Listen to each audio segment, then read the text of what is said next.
how do I buy a home in this high interest environment? Everyone has that question. And guess what people are doing? I was just counseling a client yesterday and he said, Amol, we couldn't figure out how to put a home buying together, and we turned to ChatGPT or AI-based products, maybe ChatGPT, even Bard, and they said, we were trying to ask how to put it all together. And I walked them through my website that I'm developing and started answering their questions. Hi, I'm Amol Heda with Keller Williams Bay Area Estates and author of Thriving Through Ownership. So, with all the noise about AI and how it can help you do everything, it's just realize that it's just starting out. It's the car outside the garage. So, yesterday when I was counseling a client for their first time home purchase, and interest rates obviously are now at 6.5, that is what they made me put in my calculator, and we started evaluating their options. And my calculator helped them break down the numbers unlike anything, because none of the calculators that I see online do what the calculator I have designed over 2 decades of my practice can break it down into. And they were completely flabbergasted by how the numbers were showing up and what most other websites show. But then today I was shocked and I said, okay, let me ask both the AI products which are available just now and see what those bots suggest how we can put home ownership together. So here are the responses largely that came out from those. Number 1 is go with higher down payment. For me, a complete no-no. Number 2, improve your credit score. Well, for those that have a lower credit score, they should absolutely improve their credit score and they should definitely go and work on their credit score. When the interest rates were ultra low, a higher credit score would definitely give them a better rate, but it did not impact that much with their payment. But now, with interest rates having tripled over last year, I don't call them as ultra high because the ultra high has been 18% for a 30-year fixed in US in 1982. Go check a calculator called Mortgage Trends or Mortgage-X Trends or Mortgage-X Charts, and you will see history show up there. So I don't call this as a high interest rate environment. I think we'll go there if events like bank failures, if events like this interest rate increase that the Feds are doing, and our inability to pay the loans starts setting in. So we are going to see a very tight credit squeeze, and if that happens, we are going to see interest rates go even higher. Would have anybody imagined like a year and a half back that from 2.5% you would suddenly start seeing 7% interest rates? No. So let's focus on what remedies ChatGPT and Bard were showing. So number 1 was increase down payment. Number 2 was adjust your purchase price, because now your ratios for qualifications are getting tighter. Meaning the same mortgage is going to cost you much higher now. So your buying ability is going to go down. So then what they're suggesting is, instead of a 3-bedroom, now start looking at a 2-bedroom. Or instead of looking for 1700 square feet, start looking for 1400 square feet. So that was the second suggestion. Yeah, maybe that's possible, but we'll come to that later. What I feel is that this pinch is going to come to every buyer's pocket.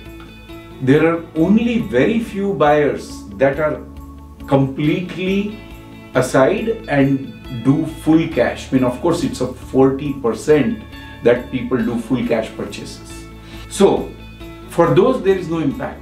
But those that do those full cash purchases squeeze every penny, not dollar, every penny out of the seller, because they have a strong offer and they know that if I am bringing a strong offer to the table, which I'm not going to question, they will go ahead and write a very squeezy price where they'll take every penny out of the price that they can get. So that the number 3 solution is to shop.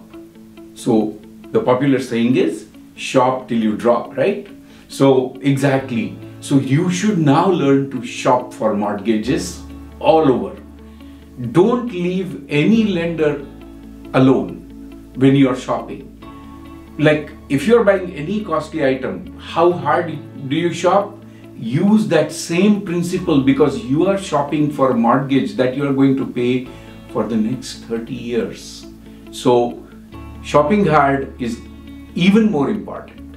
And who best knows where to shop and who are the best lenders that will give you the best deal? I help close 2 to 4 transactions every month. Will I not know what lenders are doing, which ones are better, how they compare, how they stack, how they rank?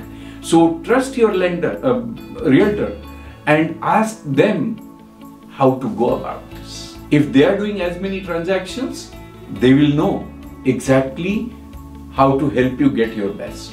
And not one lender works well, because some lenders are very good for single family homes. Others do very good on condos. Some do very good 30-year fixeds, while others do 5-year arms, 7-year arms, 10-year arms, and at times the 15-year fixed. So there is a choice of products, arms versus fixed, 30-year fixed. So that's another thing. I am always a big fan of not making huge down payment, because we are buying a 30-year asset. It does not burn out like gas in your car. You filled it this morning and it finishes in the evening. No. Your money, your home, you're going to use for over 30 years. Or it has a life of over 30 years. You might use it for 7 years in the Bay Area, if at the most. Typically, that is how much people stay in their home. So the life of that home or the life of the asset is over 30-40 years. And so your payment should also be based on that. If your food gets over this evening, you should pay budgeting on that. If your gas gets over in 4 days or 3 days, that is how you should budget. If your home is going to be used over 30 or 40 years, you should budget or pay for it that way. And so it's very important that you look at those options. Your security is not in a complete, fully paid and clear house, because there are multiple things that work against you. Number one, when the price drops, your equity is going to dogs. But if you had borrowed that much, your equity is very little, and that gets impacted. Number one, when you don't have a job, if you have reserves in your bank, you will be able to pay mortgage for the next year or so and still hold the house. But even if your mortgage payment is only $1,000 and you cannot pay that for 3 consecutive months, your home is going to be delinquent.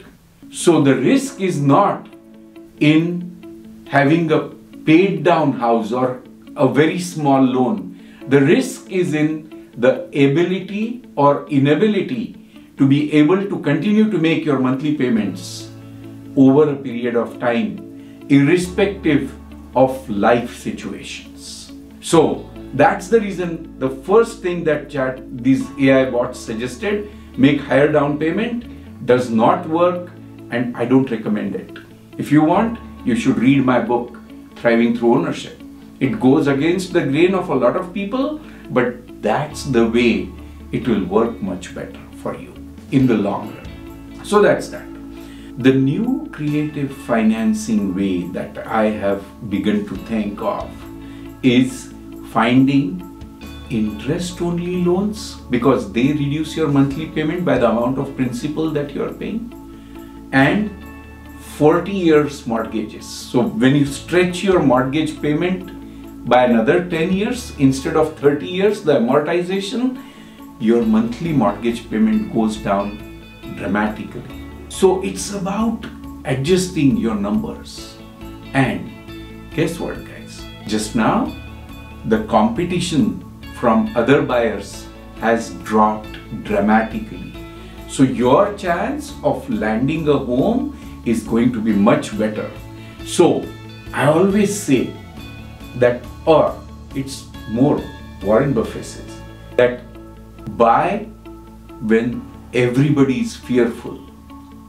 Run away when everybody is into it.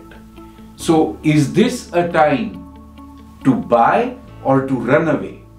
That's the question I'll ask you. Find your creative ways. And guess what? The market is slowing down from the highs that we saw when the interest rates were lower. The market is adjusting. Sellers are going to take time to come to terms with the adjusting prices because of the mortgage rates. But they are getting there slowly. As every new home sold is going for lower, the next seller understands and adjusts it. Now, you will say, oh, if that's happening and the market is tanking, or it's not tanking, it's adjusting to the interest rate. What that's doing is, the prices don't drop that much, but the interest rate rises a lot. Do your math, and if you want calculations, comment in this link below and I'll share the calculations how they work. So what will happen is that when the interest rate, your total cost of ownership, the principal of the mortgage that you are going to pay multiplied by the interest over the term of the loan, that's going to be much higher even if the home price drops and the interest rate goes up. So between all of these paradigms, what will you think will help? And remember, 2 tips from me. Number 1, last year when the interest rate was at lows, at 2.5% on $1 million mortgage, the interest on the first $750,000 can be deducted against taxes. Guess what was the deduction amount last year? It was $17,500. This year at 6.5% interest rate, that deduction is $46,000. So if that is dropping your tax bracket, that's how much you are saving in taxes. And if you are saving in taxes, it's not you paying from your pocket only. It's Uncle Sam helping fund you. And home values are adjusting. So between all of this, go figure whether you want to buy. This is happening even more in investment properties. So those that own their homes and thinking of investing their money in this shaky, volatile market, I am seeing a lot of my clients getting into investment properties also, because there also this tax break play is helping. Do you think you find this useful? Please share with your friends. And if you like this video, subscribe to my channel and click on the bell button. You will be notified each time I post. Thank you so much for watching. Bye.